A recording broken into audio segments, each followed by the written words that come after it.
तत्सवितुर्वरेण्यं भर्गो देवस्य धीमहि धियो यो नः प्रचोदयात्। तूने हमें उत्पन्न किया, पालन करी रहा है तू, तुझसे पाते प्राणी हम। दुखियों के कष्ट हरता है तू, तेरा महान तेज है छाया हुआ सभी स्थान। सृष्टि की वस्तु वस्तु में तू हो रहा है विद्यमान।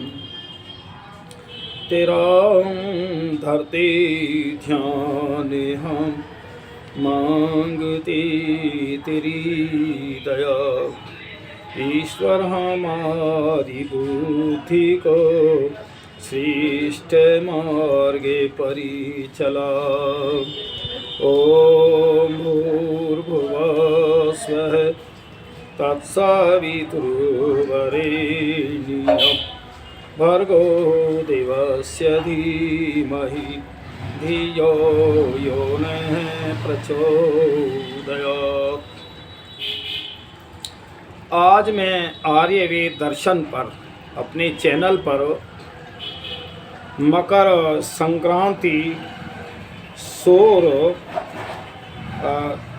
संक्रांति पर्व अनादिकाल से है। ये देखिए अनादिकाल क्या है। इस सृष्टि को बने 1,98,08,53,123 वर्ष बने हैं, दुनिया को बने हुए हैं। इतने ही वर्षीय पुराना पर्व है। सारे विश्व को ही ये पर्व मनाना चाहिए। और पर्व क्या है कि सूर्य जो है जैसे अब उत्तर की तरफ बढ़ रहा है और तो इसको जो है उत्तरायण कहते हैं। अब से पहले सूर्य की जो चाल थी वो दक्षिण की तरफ थी। जब दक्षिण की तरफ चाल होती है तो दिन घटता है, और उत्तर की तरफ जब सूर्य बढ़ता है तो दिन बढ़ता है। इसी उसमें हमें ये मनाते हैं पर्व, और सबको मनाना चाहिए। परमात्मा की सृष्टि का गुणगान करना चाहिए। कैसी सुंदर सृष्टि बनाई है। शीत शिशिर हेमंत का हुआ परम प्रावधान्य, और तेल तुल तपन का सब जग में है मान्य। तो इसलिए जितने काल में पृथ्वी सूर्य के चारों ओर परिक्रमा पूरी करती है उसको 100 वर्ष कहते हैं। और कुछ लंबी वर्तुलाकार जिस परिधि पर पृथ्वी परिभ्रमण करती है उसको क्रांति वृत्त कहते हैं। तो देखिए ज्योतिष गणित के द्वारा इस क्रांति वृत्त के 12 भाग कल्पित किए गए हैं, और उन 12 भागों के नाम उन स्थानों और आकाशस्थ नक्षत्र पुंजों से मिलकर बनी हुई कुछ मिलती जुलती आकृति वाले पदार्थों के नाम पर रख लिए गए हैं। तो देखिए ये जो सारे हमारे जो राशि के नाम हैं ये नक्षत्रों के नाम थे। जैसे मेष वृष मिथुन कर्क सिंह कन्या तुला वृश्चिक धनु मकर कुंभ और मीन। प्रत्येक भाग व आकृति राशि कहलाती है। और देखिए कितनी भ्रांति है।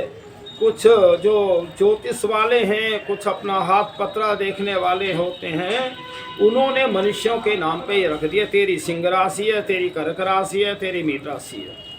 लेकिन ऐसा है कि हम कोई कहने के लिए तो कुछ भी कर लें, कुछ भी रख लें, लेकिन इनका प्रकृति से या परमात्मा से कोई ऐसा संबंध नहीं है कि इनको जब सुखाएगा या दुखाएगा। ये तो प्रकृति का चक्र चल रहा है। कोई सुखी रहता है, कोई दुखी रहता है। उसमें प्रकृति किसी को सुख दुख नहीं देती है। तो इसलिए प्रत्येक भाग व आकृति राशि कहलाती है। जब पृथ्वी एक राशि से दूसरी राशि में संक्रमण करती है तब उसको संक्रांति कहते हैं। लोक में उपचार से पृथ्वी के संक्रमण को सूर्य का संक्रमण कहने लगे हैं और 6 मास तक सूर्य क्रांति व्रत से उत्तर की ओर उदय होता रहता है और प्रत्येक 6 मास तक दक्षिण की ओर निकलता रहता है। तो इसलिए प्रत्येक 6 मास की अवधि का नाम अयन है। सूर्य के उत्तर की ओर अवधि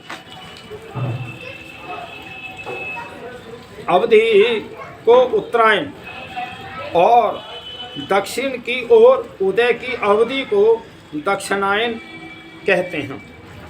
उत्तरायण काल में सूर्य उत्तर की ओर से उदय होता हुआ दिखता है और उसमें दिन बढ़ता जाता है, रात्रि घटती जाती है।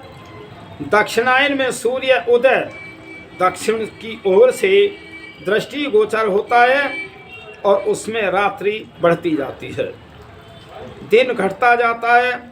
सूर्य की मकर राशि की संक्रांति से उत्तरायण और कर्क संक्रांति से दक्षिणायन प्रारंभ होता है।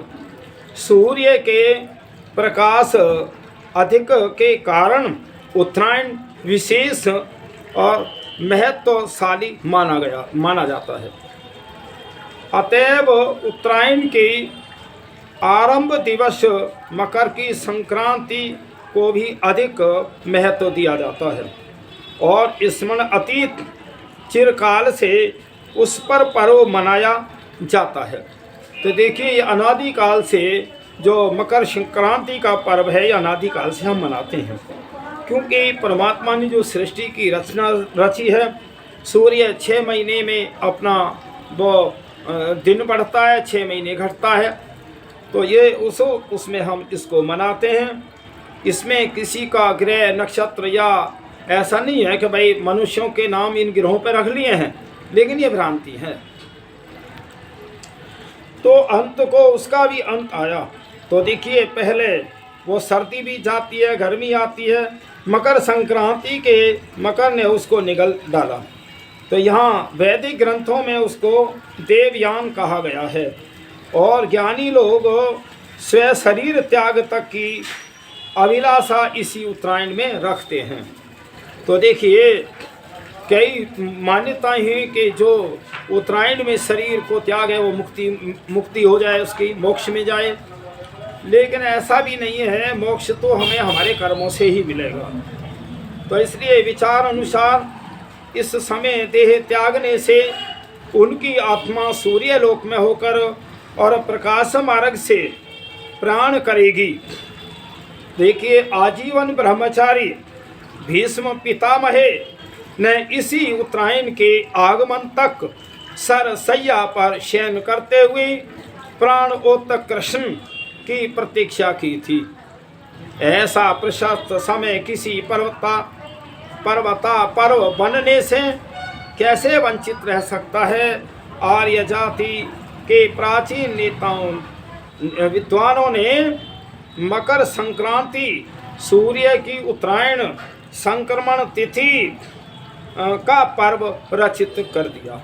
तो देखिए, जब ये इस तरह का वो है, तो भीष्म पितामहे बाणों की शैया पर और ये उत्तरायण की तरफ सूर्य प्रतीक्षा करते रहे। 58 दिन तक भीष्म पितामहे बाणों की शैया पर रहे। तो हमें ये पर्व जो है, इस पर्व का मनाने का क्या है, इसमें वैदिक शास्त्र में शीत के प्रतिकार तिल, तेल, तूप, रुई बतलाए गए हैं। इसमें तिल सबसे मुख्य है, इसीलिए पुराणों में इस पर्व के सब कृतों में तिलों के प्रयोग का विशेष महात्म्य पाया गया है और उनको पापनाशक कहा गया है। किसी पुराण का निम्नलिखित वचन प्रसिद्ध है, वो है, तो हमें ये इस समय उसमें पर्व पे हमें दान भी करना चाहिए गरीबों को कंबल इत्यादि बहुत लोग बांटते हैं, ऐसा नहीं है। तो तिल मिश्रित जल से स्नान, हम तिल के तेल मिला करके स्नान करें, तिल का उपटन करें, तिल का हवन, तिल का जल, तिल का भोजन और तिल का दान, ये 6 तिल के प्रयोग पाप नाशक दान आदि हैं। मकर संक्रांति के दिन भारत के सब प्रांतों में तिल गुड़ खाड़ के लड्डू बनाकर, जिनको तिलवे कहते हैं, दान किए जाते हैं और इष्ट मित्रों में बांटे जाते हैं। महाराष्ट्र प्रांत में इस दिन तिलों का तिलगुल नामक हलवा बांटने की प्रथा और सौभाग्यवती स्त्रियां तथा कन्याएं अपनी सखी सहेलियों से मिलकर उनको हल्दी, रोली, तिल और गुड़ भेंट करती हैं। प्राचीन ग्रीक लोग भी वधू वर की संतान वृद्धि के निमित्त तिलों का पकवान बांटते थे। इससे ज्ञात होता है कि तिलों का प्रयोग प्राचीन काल में विशेष और गुण कारक माना जाता रहा है। प्राचीन रोमन तिलों में मकर संक्रांति के दिन अंजीर, खजूर, शहद अपने इष्ट मित्रों को भेंट देने की रीति थी। यह भी मकर संक्रांति पर्व की सार्वत्रिकता और प्राचीनता का परिचय है। देखिए, कई बार तो इतिहासों की खोजते खोजते पहले जब कोई किसी के पास जाता था तो मिष्ठान में शहद देते थे। अब तो हमें शहद दवाइयों को भी बहुत महंगा मिलता है। पहले जो है गुड़ और उसकी जगह शहद इस्तेमाल करते थे दूध में, और वैसे क्योंकि इतने यहाँ वो थी वन इत्यादि थे, इतनी मधुमक्खियाँ शहद बनाती थी कि शहद जो हम बहुत खाया करते थे।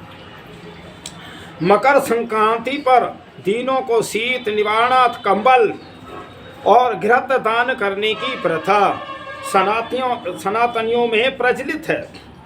कंबल और वंतम ने बांधते शीतम की श्रेष्ठ उक्ति संस्कृत में प्रसिद्ध है कि घृत को भी वेदक में ओज और तेज बढ़ाने वाला अग्नि दीपन कहा गया है। देखिए, घी में क्या गुण है? घी आयु बढ़ाता है, तेज बढ़ाता है, ओज बढ़ाता है, अग्नि को भी, पाचन क्रिया को भी दीपन करता है। आर्य पर्वों पर दान जो धर्म का एक स्कंद है, अवश्य में भी कर्तव्य है।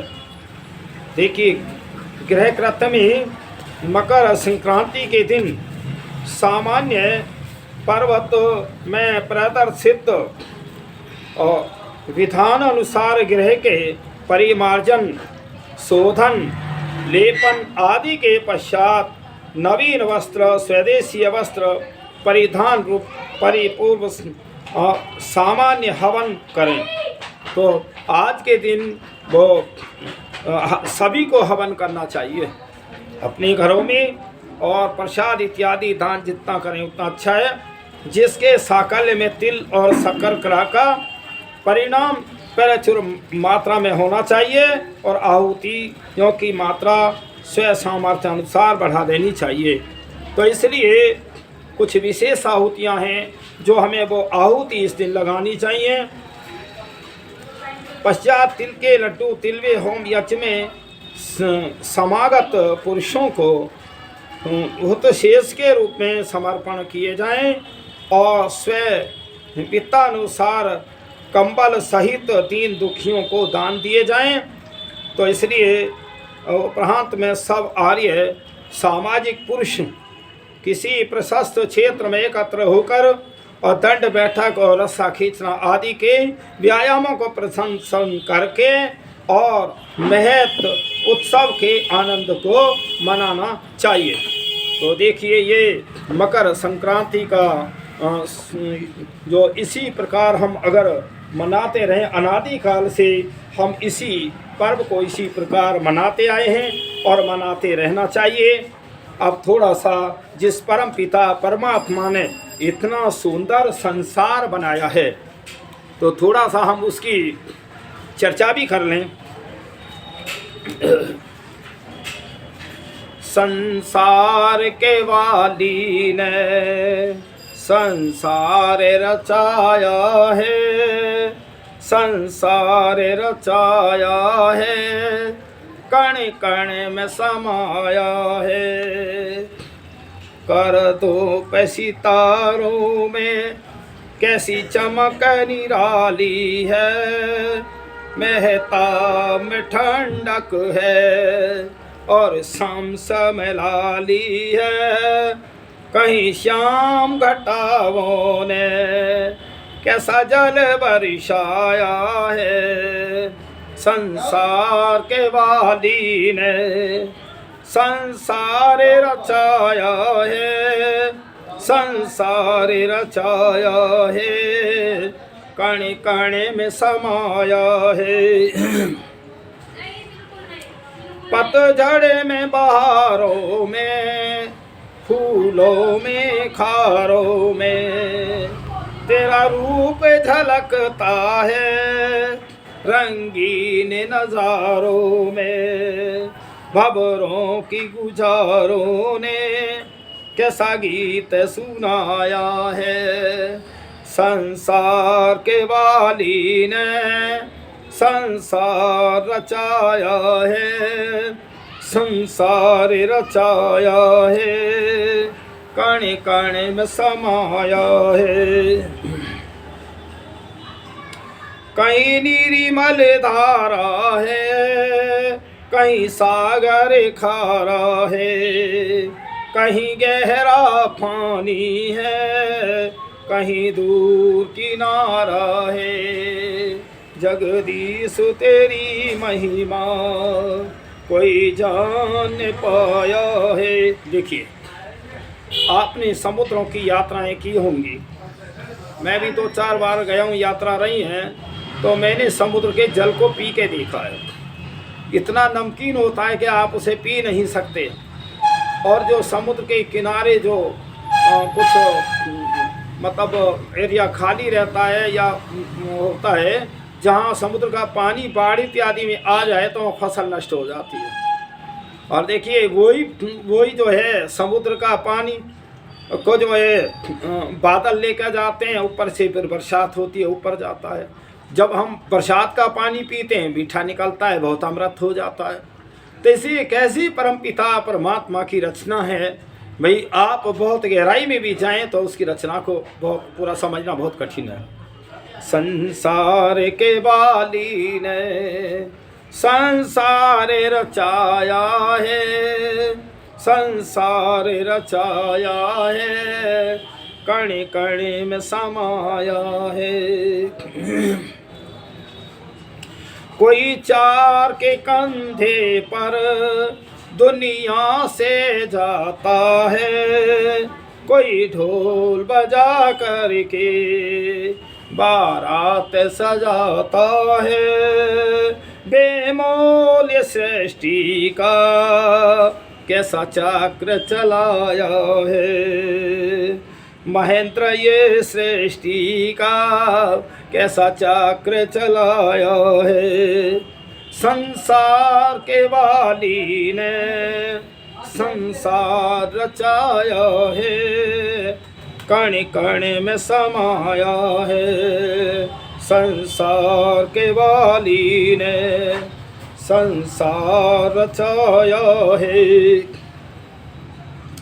ऐसा ना प्रत्येक पर्व पे हमें उस परम पिता परमात्मा का गुणगान करना चाहिए। अच्छे जब हम घर में भी कोई किसी का नामकरण संस्कार हो, जन्मदिन हो, विवाह संस्कार हो, तो उस पर हमें परम पिता परमात्मा का जरूर गुणगान गाना चाहिए। सारी सृष्टि उसी ने रची है और वही इस सृष्टि का, सारे संसार का मालिक है। मैं एक सुई का भी मालिक नहीं हूँ। तो इसलिए अगला भजन, वो परम पिता परमात्मा कितना महान है जिसने सृष्टि की रचना की है। सृष्टि रचाने वाले कितना महान है तू, दाता दया के सागर प्राणों का प्राण है तू। सृष्टि रचाने वाले कितना महान है तू, दाता दया के सागर, प्राणों का प्राण है तू। पापी जो पाप करते, ना तेरा जाप करते, अपने किए कर्म पर ना पश्चाताप करते, उन पर भी मेहर तेरी, कैसा मेहरबान है तू। सृष्टि रचाने वाले, कितना महान है तो। दाता दया के सागर, प्राणों का प्राण है तू। देखिए, संसार में कोई कैसा ही काम करे, वो तो स्वतंत्र है कर्म करने में। कुछ या संसार में धर्मात्मा किस्म के लोग भी हैं, कुछ पापी हैं, कुछ राक्षस हैं, कुछ दुष्ट हैं, कुछ महानीच भी हैं। लेकिन परमपिता परमात्मा की दया सब पे है। सबको सूर्य की रोशनी है, हवा जल पानी सब उस परमपिता परमात्मा ने सबके लिए जो है एक समान की है। इसलिए वो परमात्मा बड़ा दयावान भी है और वो कठोर भी है। जहाँ इतना तो परमात्मा ने सारी सृष्टि की रचना करके हर प्राणी के लिए साधन भी दिया है, उसका एक नाम रुद्र भी आया है। रुद्र कहते हैं जब जीवात्माएं गलत कार्य करती हैं, वो करते हैं, दूसरों को कष्ट देते हैं, उनको जो रुलाता है परमात्मा, उनको जो है मनुष्य जन्म नहीं मिलेगा, पशु पक्षियों के जन्म में दे करके उनको जो गलतियां हैं उनको वो भोगते हैं, वो रोते हैं। तो इसलिए उसका नाम एक रुद्र भी है। सारे जहां के माली, ए गुलशनों के माली, हर चीज से जाहिर हिकमत तेरी निराली, फूलों में तेरी लाली, पर बेनिशान है तू। सृष्टि रचाने वाले, कितना महान है तो। दाता दया के सागर, प्राणों का प्राण है तू। सूरज रचाया तूने, चांदा रचाया तूने, तारों को रोशनी दे, नभ को सजाया तूने। सब कुछ रचाया तूने, परला मकान है तू। सृष्टि रचाने वाले, कितना महान है तू। दाता दया के सागर, कितना महान है। देखिए कितना सुंदर संसार परमात्मा ने बनाया है। अच्छा, संसार के लोगों एक बात बताओ, क्या तुम्हारे लिए कहीं किसी चीज़ की कमी छोड़ी है परमात्मा ने? तुम चाहे इन सारे संसार के से उपयोग करके तुम मुक्ति प्राप्त कर सकते हो, दुखों से छूट सकते हो। ये इस संसार क्या हुआ, फिर साधन हुआ। लेकिन उस परम पिता परमात्मा ने तुम्हारे लिए तो सब कुछ बनाया, पर उसने कहाँ अपना मकान बनाया? और मैं ये कहता हूँ कि सारी जो सृष्टि है वो उसी का मकान है। मकान भी तो रहते हैं मकान वाले, मकान के मालिक परमात्मा। सारी इसमें जितना भी जड़ जगत जीव जगत सब हैं, अन्य प्राणी हैं, मनुष्य, सबकी आत्मा में अंदर व्यापक है, सब में व्यापक है। तो सारा संसार उसका मकान भी है। इसलिए विचार करो, बेमोल बैठे पक्षी तुझको ही भज रहे हैं, ऊंचे पहाड़ टीले दुल्हन से सज रहे हैं, नगमे से बज रहे हैं, मीठी सितान है तू। महेंद्र आर्य बैठे पक्षी तुझको ही भज रहे हैं, ऊंचे पहाड़ टीले दुल्हन से सज रहे हैं, नगमे से बज रहे हैं, मीठी सितान है तू। सृष्टि रचाने वाले, कितना महान है तू। दाता दया के सागर, प्राणों का प्राण है तू। सृष्टि रचाने वाले, कितना महान है तू। देखिए अगर कहीं हम पहाड़ों पे जाते हैं, वृक्ष होते हैं, ऐसे लगते हैं पहाड़ भी जैसे दुल्हन की तरह सज रहे हों। अब एक बात आई है कि नगवे से बज रहे हैं। आप बिल्कुल अपने विचार सब छोड़ दीजिए और विचार छोड़ के शांत हो जाइए। फिर भी अंदर से जो नगमे हैं, आवाज़ है और जो वो है गति है, वो परमात्मा की है। मेरे शरीर के अंदर, सभी प्राणियों के अंदर एक तो जीवात्मा है, दूसरे परमात्मा भी व्यापक है। इसलिए संसार के लोगों, ये संसार केवल साधन मात्र है। इससे चाहे पुण्य करो चाहे पाप करो, हमें धन से जो धर्म कार्य करने चाहिए, धर्म कार्य से इस आत्मा की गति है, मुक्ति उसी से मिलेगी। तो हमें ज़्यादा से ज़्यादा दान करना चाहिए। और भाई दान में भी एक बात आती है, दान भी सुपात्र को करें, कुपात्र को ना करें। और हमने पैसा तो किसी को दे दिया, अब मान लीजिए एक शराबी को पैसा दे दिया, हम सोचा कि दान कर दिया हमने, वो शराब की बोतल ले आए घर में, उत्पात मचाया, क्या ये दान हुआ? यहाँ हमारे विद्वान लोग कहते हैं दान भी सुपात्र को करो, कुपात्र को दान नहीं करना चाहिए। दान हमें जो है शिक्षा के कार्यों में करना चाहिए, यज्ञ हवन के लिए करना चाहिए। कई वृद्ध लोग हैं और वो उन्हें आवश्यकता की चीज़ें, दवाई है, गोली है, और हम वस्त्र इत्यादि से उनकी सेवा करें। भूखे प्यासों को, नौजवानों को नहीं देना चाहिए। कई बार मांगने वाले मेरे पास भी आते हैं, मैं दुकान करता हूँ तो वहाँ नौजवान भी आ जाते हैं। वो कहते हैं भाई कि हम तो बहुत गरीब है, हमें भाई तू नौजवान है, मेहनत कर ले, गरीब क्यों रहेगा। तो इसलिए मैं नौजवानों को तो नहीं देता, जो बूढ़े लोग होते हैं जिनको आवश्यकता होती है मैं उनको देता हूँ। और जो कुछ ऐसे साधु सन्यासी किस्म के लोग भी भाई भ्रमण करते रहते हैं, चाहे उन्होंने घर त्याग किया कुछ, या मैंने कहा भाई जितना तुम मांगते हो उसमें से आधा खर्च जो है हवन इत्यादि पे कर लिया करो, यज्ञ किया करो, तुम्हारी मुक्ति हो जाएगी। और तुम कहीं जो है उस धन से सुल्पा गांजा खरीद के लाए या शराब इत्यादि का सेवन किया तो तुम जो है दाता और दानी, कुपात्र को देने से दाता और दानी दोनों नरक में जाते हैं। इसलिए दान भी जो सुपात्र को दो, कुपात्र को नहीं देना चाहिए। मैं कहता हूँ ये बहुत अच्छा पर्व है, दान करने का है, दान करना चाहिए। और घर में सभी को जो है यज्ञ हवन करना चाहिए, ईश्वर का गुणगान करना चाहिए, उसकी भक्ति करनी चाहिए। इसीलिए ये पर्व हमें प्रेरणा देता है। और आज जो वो कहते हैं ना भाई, कौन सा है सरदारों का, तो वो लोहड़ी, आज लोहड़ी के रूप में भी लोग मनाते हैं। कोई बात नहीं, कहीं कोई कुछ रूप में होगा, कहीं कोई और प्रदेशों में होगा, किसी और देश में होगा, लेकिन अगर हम उसका लक्ष्य देखें, उसका वो देखें कि क्यों मनाया जाता है, तो मनाया इसी रूप में जाता है कि सूर्य जो है अपनी 6 महीने के बाद वो अपनी गति बदलता है, दिन घटता रहता है, बढ़ता रहता है। गति क्या, यही गति है जिसको शोर मंडल, और उसको मैंने वो कहा है। अभी चर्चा आई थी 12 राशियों की, वो 12 राशि जो नक्षत्रों की हैं, 12 राशि मनुष्यों की नहीं है। मनुष्यों पे घटा करके तेरे तो अब ये ग्रह चढ़ रहा है, तो पे वो ग्रह चढ़ रहा है, तो पे वो ग्रह चढ़ रहा है। तो ये सारी भ्रांतियां हैं, इनको वैदिक सिद्धांत को समझो।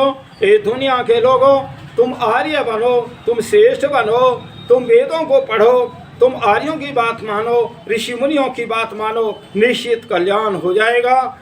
विश्व के अंदर शांति आ जाएगी। केवल शांति आएगी तो वेद की शिक्षा से आएगी। और कहीं अपने अपने धर्म मत पंथ बना करके कहीं हमारा ये धर्म नहीं है। धर्म तो केवल वैदिक धर्म है, जो ईश्वर है, नियम है, उसमें ईश्वर का ज्ञान है। ईश्वर का ज्ञान ऋषियों की आत्मा में दिया, ऋषियों ने उस ज्ञान को प्रचलित किया, वो है धर्म। तो इसलिए मैं आज का जो पर्व है, मैं सभी भाई मैं दुनिया वालों को कहता हूँ, सभी को पर्व मनाना चाहिए। सभी के घरों में सुख शांति रखे परमात्मा, मैं ऐसी कामना करता हूँ, प्रभु से प्रार्थना करता हूँ, हे प्रभु सभी के घरों में शांति हो, सब जो है दान करें, पुण्य करें, शांति में रहें और यज्ञ हवन करें। तो देखिए मेरी जो वीडियो है, जो आप देखा करें, देख के लाइक कर दिया करें और दूसरों में जो धर्म की बातें प्रचार किया करें। ये प्रत्येक मनुष्य का कर्तव्य है कि वो भाई धर्म का प्रचार सभी करें, तो विश्व के अंदर शांति आ जाएगी। मैं इतना ही कह करके ओम सम।